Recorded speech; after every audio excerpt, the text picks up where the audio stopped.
Hi good morning. सीधा सौदा के आज के इस थर्सडे एडिशन में आप सबका स्वागत है। आज इंपॉर्टेंट दिन हमारे सामने क्योंकि हम तैयारी करने वाले हैं अपनी मंथली एक्सपायरी, नवंबर सीरीज की एक्सपायरी का दिन।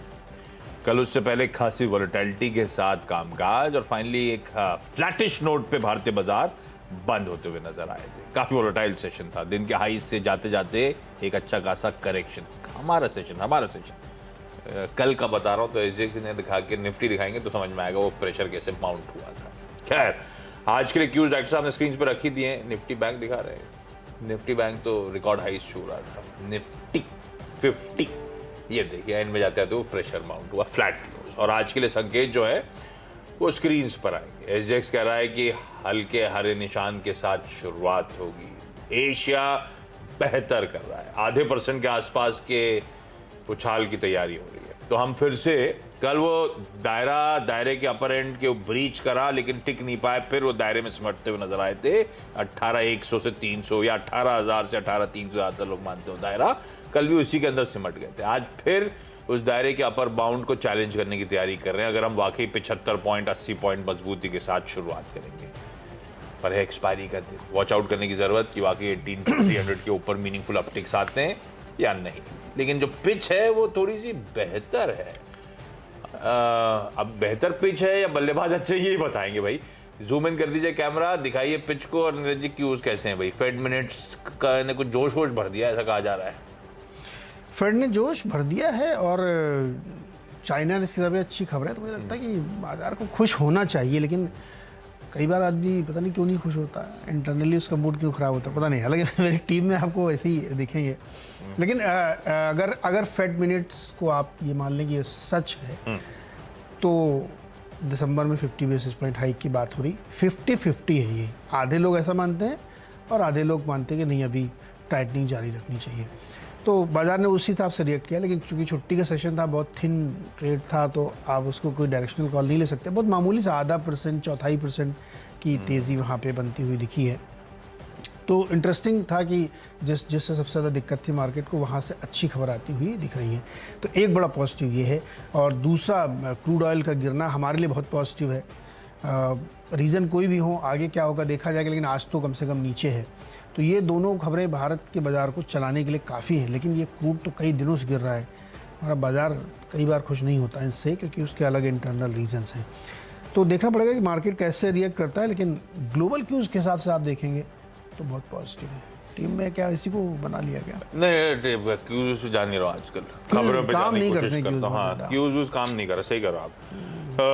तो पहले तो लार्ज ट्रेड्स कई सारे हुए, तो मैंने कहा उनको पहले सम अप करा जाए। आज रडार पे तो उन स्टॉक्स को रखना ही चाहिए जहां पे कल लार्ज ट्रेड्स के अनाउंसमेंट्स आए, डिटेल्स आएंगे। फिनो पेमेंट्स बैंक यहाँ पे कल बहुत अच्छे वॉल्यूम्स के साथ स्टॉक चढ़ गया था।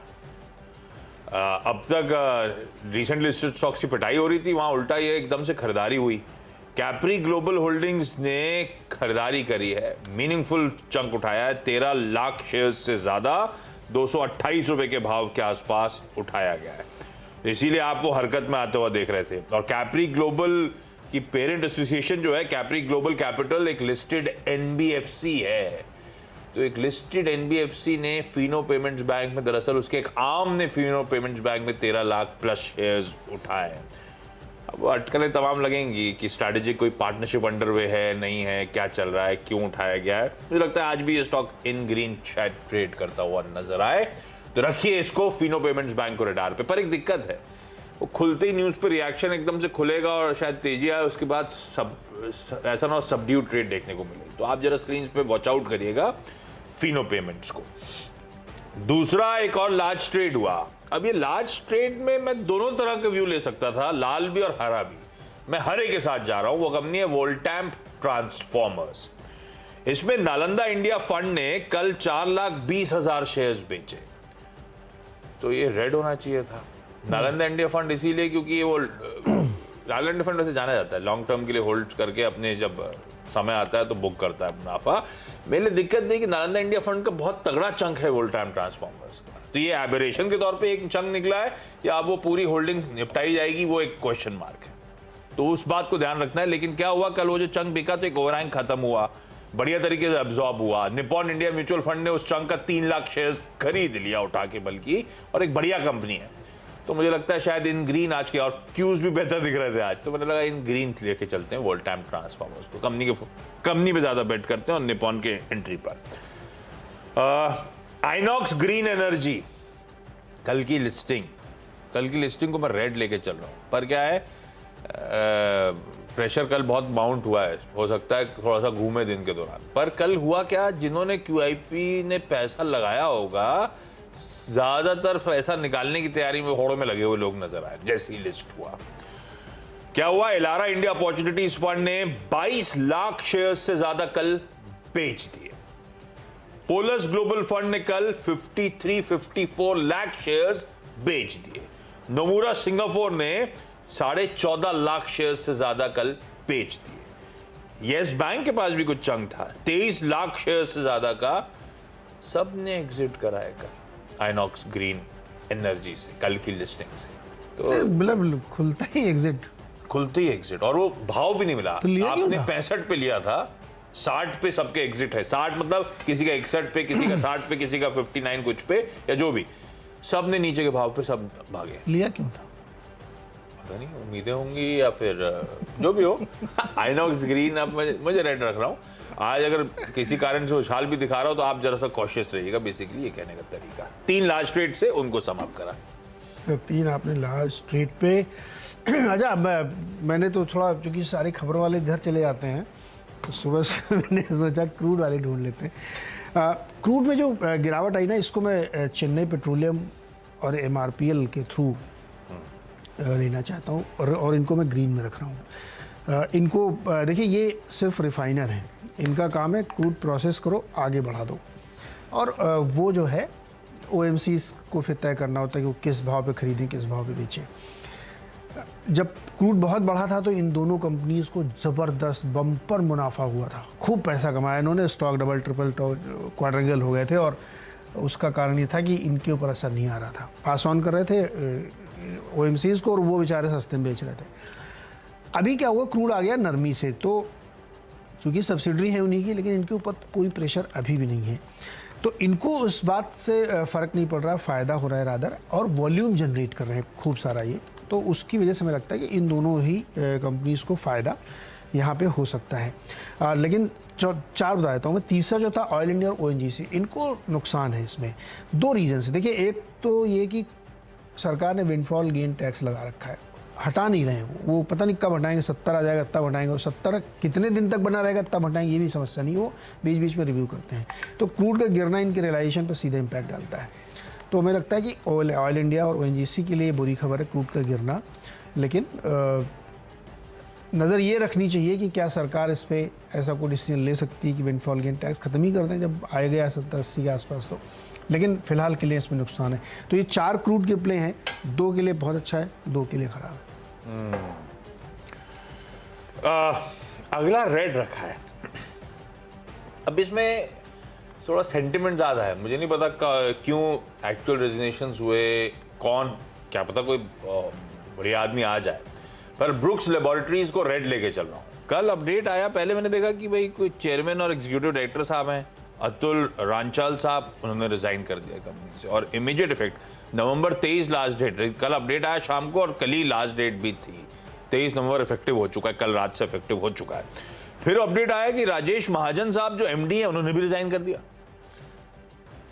अब मुझे पता नहीं कोई रीजन हो सकता है, पर ये सिर्फ अपडेट देख के लगा कि इसको आज रेड रखना चाहिए। ये चेयरमैन और ED साहब और साथ साथ MD साहब, दोनों के रिजिग्नेशन दोनों ही कल से इफेक्टिव हो गए 23, और कहा गया पर्सनल रीजंस की वजह से दोनों रिजाइन कर, रेड रख दिया स्टॉक को मैंने। जेट एयरवेज अगला है, इसके कंसर्न्स माउंट हो रहे हैं। पिछले हफ्ते भी मैंने मेंशन करा था जेट को जरा रडार रखिएगा, तब वो था कि कंसोर्शियम और लेंडर्स के बीच में कंसर्न्स माउंट होते ही चले जा रहे हैं। कल भी अपडेट ये आया कि इनके जो केबिन क्रू एसोसिएशन बन गई है, जो केबिन क्रू अपॉइंट करे थे, जेट होप कर रहा था, इन्होंने कहा था कि 1-2 महीने हो गए अब तो कि पहली उड़ान वो हुई नहीं अभी तक। तो केबिन क्रू एसोसिएशन ने नोटिस भेज दिया जलान कलरॉक को। जलान कलरॉक क्या है, जिस कंसोर्शियम ने जेट एयरवेज को जीता था NCLT के थ्रू। एम्प्लॉइज वर्कमैन के ड्यूज का नॉन पेमेंट, उड़ने से पहले ही 113 करोड़ के नॉन पेमेंट्स के लिए, और लीगल एक्शन लेने की धमकी है 4 दिन के अंदर, अगर नहीं करा तो लीगल एक्शन। तो मतलब इसके लिए कंसर्न्स माउंट हो रहे हैं। उधर लेंडर्स तैयार नहीं हो रहे हैं रिलीज करने के लिए प्लेन्स को। ये कंपनी अपनी ड्यू डेट के आगे चलती चली जा रही है, तो ये और 750-800 करोड़ रुपए का तो आज भी मार्केट कैप खड़ा हुआ है स्टॉक का, इस ओपे की उड़ेगा। रडाप रखे, रेड लेके चल रहा हूँ इसको। और HG इंफ्रा इंजीनियरिंग, हर्षदा कुछ देर पहले बड़ा डिटेल में स्टॉक ने बता रही थी कैसे इनको अदानी से वो सब कॉन्ट्रैक्टिंग वर्क मिला है यूपी में 6 लेन की रोड प्रोजेक्ट के लिए। वो अच्छा खासा सब कॉन्ट्रैक्टिंग वर्क है। HG इंफ्रा इंटरेस्टिंग कंपनी है, इन ग्रीन रखता हूँ आज के लिए। ना इनके मार्केट कैप से बड़ा ऑर्डर है, पर ओवर इयर्स होगा कब तक ऐसे इंफ्रा कंपनीज में ऐसे आते रहते हैं, लेकिन ये 37-38 करोड़ का मार्केट कैप, 5,000 करोड़ का ऑर्डर।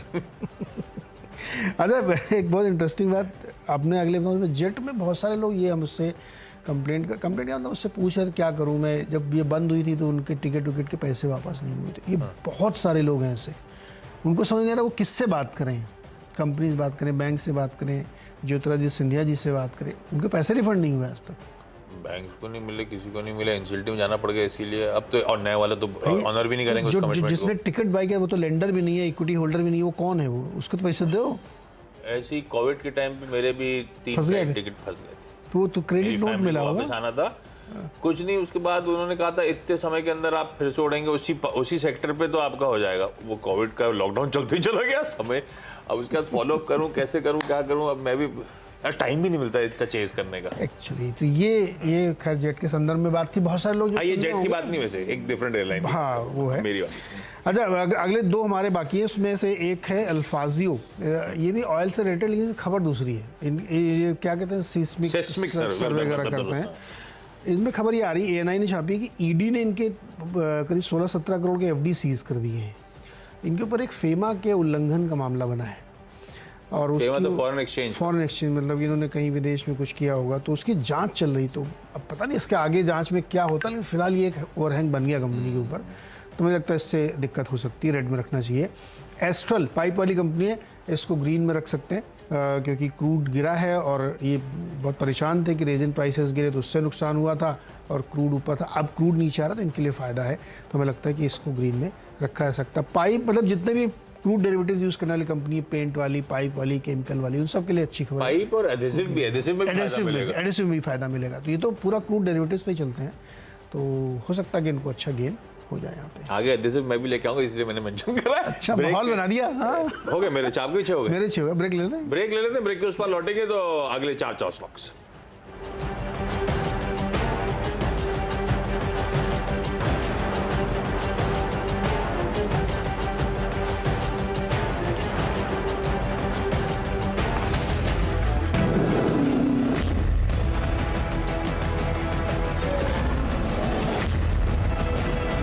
एक बार फिर से आपका 7, 8 और 9 नंबर के शेयर है चीनी वाले, अवध शुगर, धामपुर शुगर, त्रिवेणी इंजीनियरिंग। क्यों? क्योंकि एक खबर आई है, इस्मा के हवाले से खबर छपी है कि 2022-23 जो अक्टूबर से फरवरी तक का ये शुगर सीज़न होता है, इसमें सरकार ने 6 मिलियन टन एक्सपोर्ट को मंजूरी दी थी, लेकिन उनको ये उम्मीद है कि ये 8 से 10 मिलियन टन हो जाएगा, और इस बारे में विचार चल रहा है। क्योंकि मुझे ध्यान है कि शुगर कंपनी से जब हमने बात की थी तो उन्होंने कहा था कि पिछले बार की जो इन्वेंट्री है वो भी ठीक ठाक है, और इस बार का जो प्रोजेक्शन है इस शुगर सीज़न में कितनी उत्पादन होगा वो भी ज़्यादा होने वाला है। तो उसको फिर खपाने के लिए आपको मंजूरी देने में कोई दिक्कत नहीं होनी चाहिए। तो इसलिए जो इस्मा का ये अपना अनुमान है, उनका एनालिसिस है कि 8 से 10 मिलियन टन एक्सपोर्ट होगा यहाँ से फरवरी तक के बीच में, मतलब सरकार मंजूरी देगी, उससे इन कंपनियों को फ़ायदा होगा। हालांकि पिछली बार 11 मिलियन टन था, उससे अभी भी कम है, तो हो सकता है आगे फिर से रिवाइज हो, लेकिन ये खबर चीनी कंपनियों के लिए काफ़ी अच्छी है, यहाँ पे ध्यान दिया जा सकता है। और 10th स्टॉक है टाटा कंज्यूमर। अभी थोड़ी देर पहले खबर निकल के आई है कि टाटा कंज्यूमर बिस्लरी को खरीदने की तैयारी कर रहा है, 7,000 करोड़ में ये डील हो सकती है। तो चूँकि बिस्लरी का की जो ब्रांड और पोर्टफोलियो तो बहुत ही स्ट्रॉन्ग है, और अगर टाटा कंज्यूमर अपने पोर्टफोलियो में उसको ले जाता है तो ये उनके लिए बहुत ही विन विन सिचुएशन जैसी हो जाएगी। और मुझे लगता है कि अगर ये डील होती है तो मैं हमेशा उसके साइड में रहता हूँ, जो बायर, अगर बिस्लरी लिस्टेड भी होती तो भी मैं कहता टाटा कंज्यूमर को ज़्यादा फायदा होगा। तो इस खबर पे भी ध्यान दिया जा सकता है।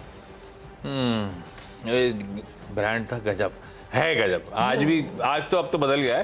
पहले तो बिस्लरी मांगो तो उसके बाद पानी कोई से भी होता तो दे देता, आपको समझ जाता मिनरल वाटर मांग रहा है या पैकेज वाटर मांग रहा है। बिस्लरी का ये चाम था, और हम बोलते ही थे कि बिस्लरी देना भैया, है ना?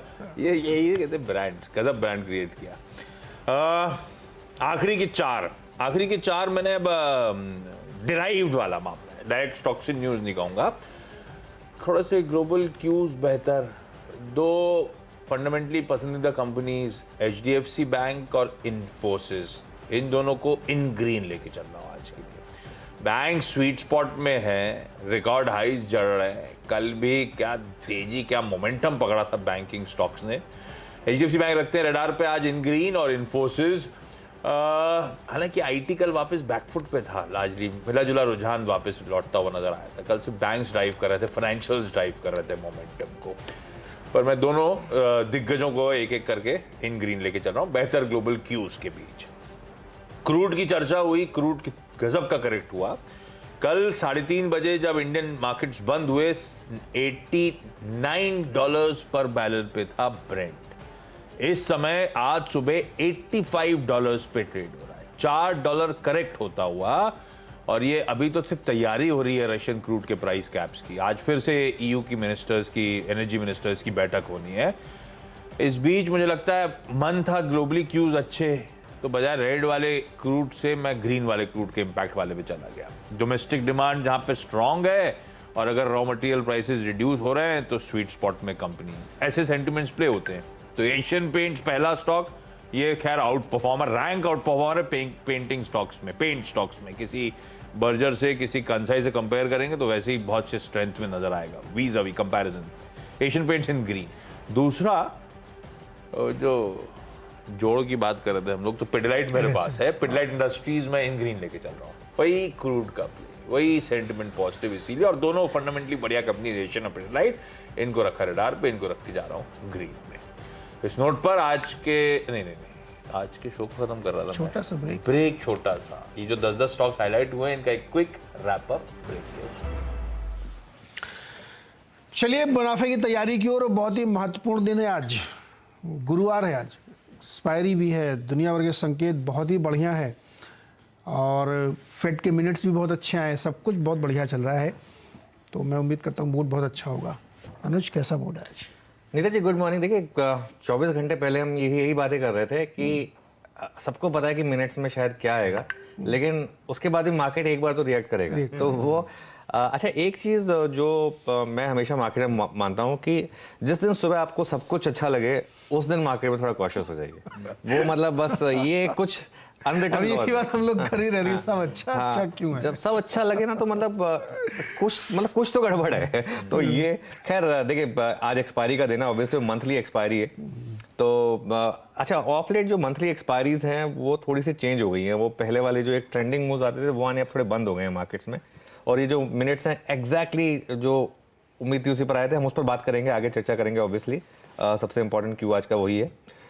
लेकिन उसके अलावा 2-3 चीज़ और बात करेंगे। तो निफ्टी में जो 18,300 और 400 पर भारी कॉल राइटिंग है, कल भी ज़बरदस्त कॉल राइटिंग हुई थी। कल इवन जब मार्केट हाईएस्ट पॉइंट पर था तब भी वो कॉल राइटर्स हिले नहीं थे, तो उनके अंदर भारी कॉन्फिडेंस है। और मुझे लगता है कि वो शायद कॉन्फिडेंस अभी भी रहेगा। और आज जितना SGX निफ्टी गैप अप दिखा रहा है शायद उतना ना भी हो। तो देखते हैं, एक बैंक निफ्टी है जो मार्केट को अच्छे से सपोर्ट कर रहा है।